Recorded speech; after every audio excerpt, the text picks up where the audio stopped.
Hi, my name is Danny Gustavus. I am an artisan baker in England for over 22 years baking artisan breads, specializing in sourdoughs, and I want to show you some ways of doing some lovely artisan and sourdough breads.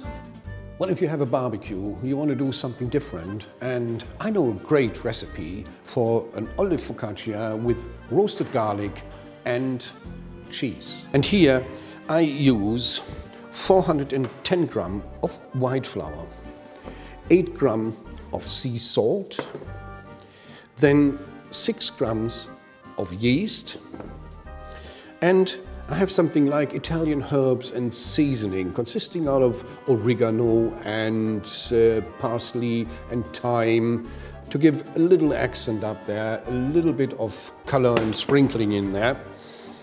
And then we have our rye sourdough starter of 30 grams, which I will add in there, and 30 grams of the white starter, giving a total different flavors in itself. Mixing in with 20 milliliter of olive oil up there, and then got some mixed chopped olives, about 30, 40, 50 grams all into the bowl.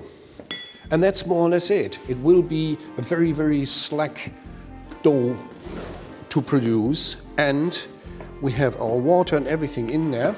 And I start working the bowl from the outside to the inside, just tipping the flour over and thus mixing everything in slowly, carefully, and it's going to be a very, very wet dough, so don't despair. Don't add more flour into that as much as you're tempted and as much as it sticks to your hand like that with mine. And now we start.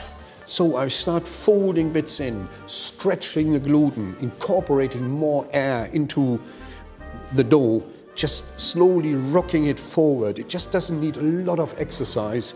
It just needs just a little gentle stretching and rolling. You see it already coming in. If it sticks to the table, just a fine dust, very, very fine. You need to knead about, well, there's a word, need about 10 minutes.